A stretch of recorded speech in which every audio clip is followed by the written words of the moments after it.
That time I will take the talk, the protest. I will take them, they do something. I will use it and do something good for the community.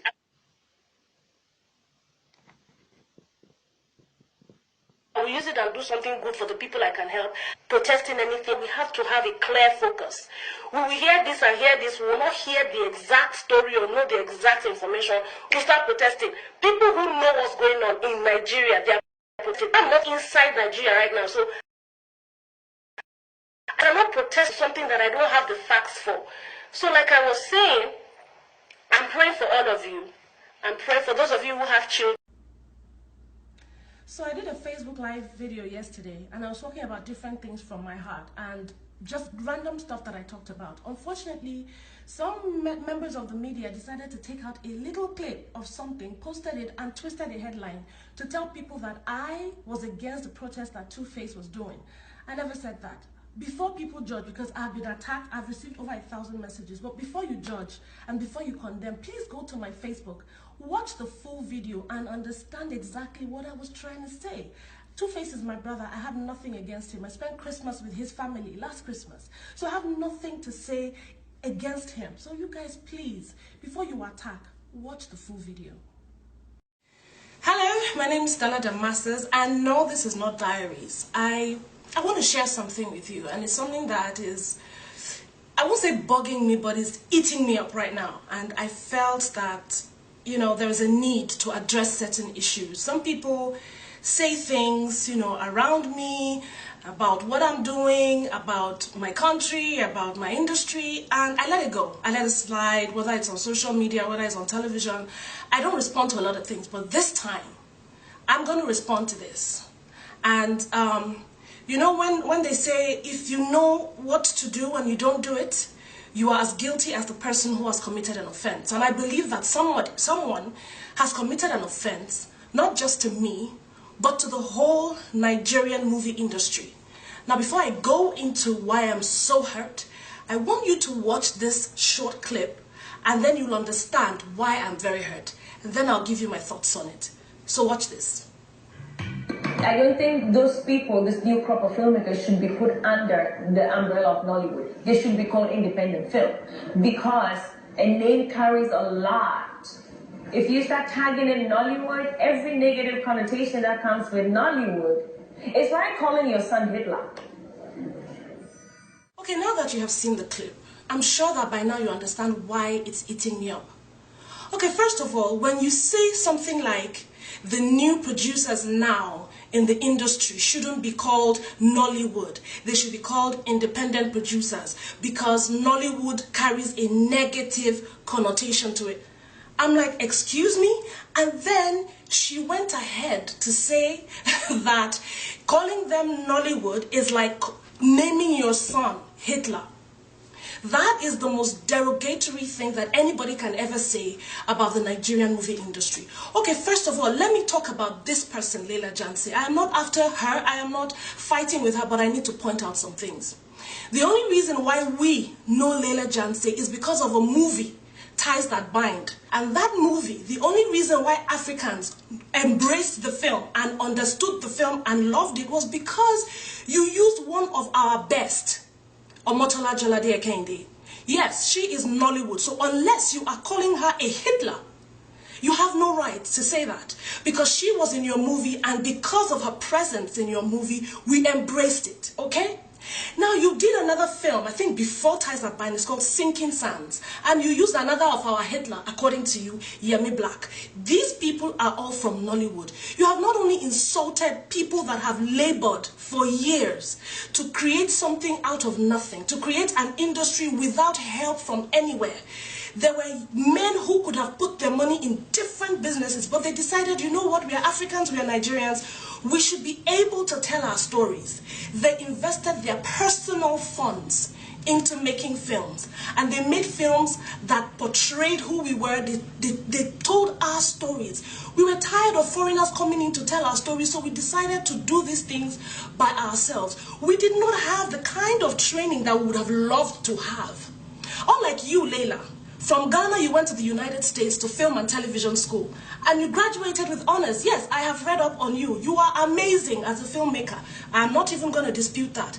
But having said that, you have no right to demean the hard labor of people who have suffered. And you know what you have done? You have really insulted the likes of Kenneth Nnebue, who was one of the first commercial filmmakers. You have insulted late Francis Agu. You have insulted Tade Ogidon. You have insulted Kingsley Ogoro. You have insulted the likes of Segun Arinze, RMD, Omotola, Genevieve, even me. You have insulted Rita Dominic, Kate Henshaw, Tonto Dike, Mercy Johnson, Funke Akindele, Mercy Aigbe. I can go on. You have insulted people who started it. The films that you call crappy, we have people like Barbara Soki. We have people like Sandra Achoms. We have people like Victoria Inyama. We have people like Ameze Imariagbe, Ramsey Noah, all of them, Patrick Atta. We have people that have grown. The only reason why Stella Damasus can stand with Hollywood actors today, can stand on a global stage, the only reason why Stella Damasus can be received and hosted by the World Bank and be introduced by the president of the World Bank is because of this same Nollywood that you are calling Hitler. This is what hurts me, because you have no right to say that. An industry that grew. In fact, there was another time that in this same documentary, Jimmy Goes to Nollywood, you said, and I quote, that you were at the airport and you saw some actresses and you felt funny because these actresses were dressing the same way they dressed in their movies. And you said our movies have only two things, the cameras and the fashion. And that our characters, meaning that we don't know how to act, because our characters, we bring on our personal characters into our films. That is a very unfair statement to make. Because maybe you don't know that a lot of people who have struggled to remain in business, to feed their families and their communities, when they make these films, I have even done it. Most of the time, we carry our own clothes to support the producer because we know how difficult it is. Some of us know that we want to produce our own films and we call our friends. You know why? Because we don't have the budget for it. You know why? Because there is no funding from outside. We do it by ourselves. This is personal business. So if you see me wearing an outfit that I have worn in a film, oh, please do not be dismayed, because I am one person that decided to help the producer with my own clothes. And if I decide to wear my own clothes outside of the film, whose business is it? You cannot castigate actresses who have labored to make a name for themselves, because if people go outside the shores of Ghana and they mention Leila Jansi, trust me, a lot of people might not know your name, but let them mention Tonto Dike, let them mention Omotola or Genevieve or Kate or Rita or Omoni Oboli, and trust me, the whole world knows who they are. Let them mention Aki and Popo. Regardless of how you say our films are, we have built things. We have gone to different countries and they have laid down red carpets for us to walk on. People have stood by the side of the road just to welcome us. Why? Because of what you call Hitler. Our Nollywood has produced fine, amazing, talented people. And do not forget that we did not have training facilities like you enjoyed in the United States. Not everybody has been able to do it. We told stories. Look, even in the beginning when Nollywood started, we didn't even have dialogue in the scripts. Most of the things that we saw were scenarios. We were supposed to act accordingly. If you ask me, we have the best improv actors in the whole world, like it or not. Because even in the Yoruba film industry, those people are more talented than you can even imagine. They make films and they don't even have the dialogue. Most of the time they work according to what they see. So tell me if that is not talent. I am not saying that we are not flawed. I am not saying we don't have issues. We do have issues just like every other person. We do have issues with piracy just like America, just like China. Everybody's film is pirated. Everybody suffers one thing or the other. Our industry is still growing, is still improving. So when you say things like, we don't know how to do this, we don't know how to do that, we know that we have issues. But look at it. How many proper film schools have been set up in Nigeria? How many proper film schools have been set up all over Africa, like you have been able to enjoy in America? I read up on your profile and I saw Ghanaian American. Well, some people are just Nigerians. Some people are just Ghanaians. Some people are just Kenyans.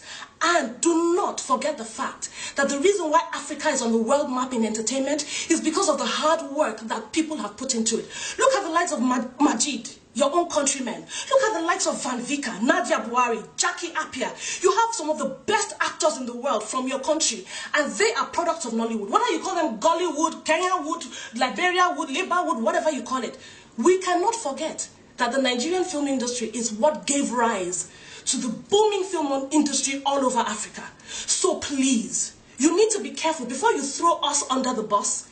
Check yourself I've checked your own history and how you started, and how at the age of 19 you were given an opportunity by a Ghanaian actor-producer to write your first film. I think it was called Babina.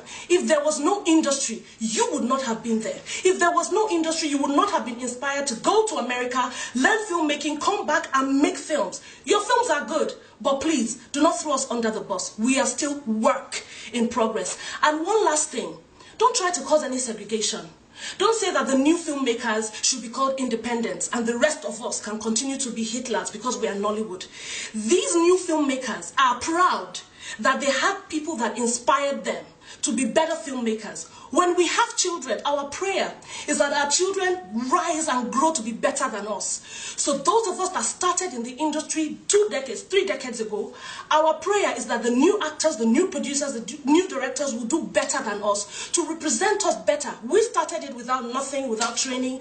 Now we have the younger ones that are traveling all over the world to get the training they need to make our films better, to tell our stories better. We are proud of them.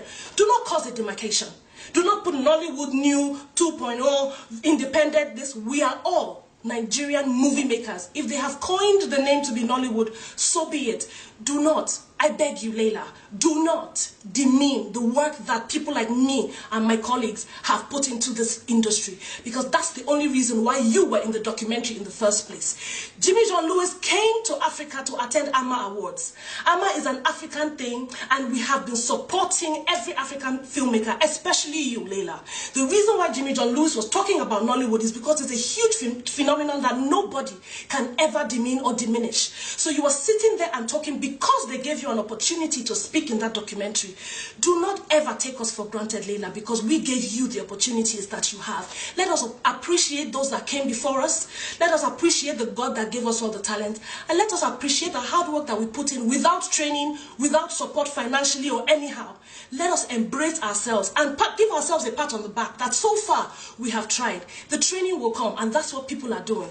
So guys, thank you for watching.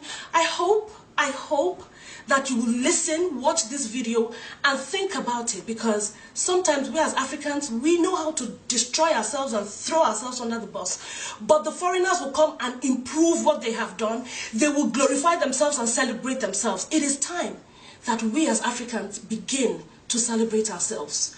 God bless you all, and thank you.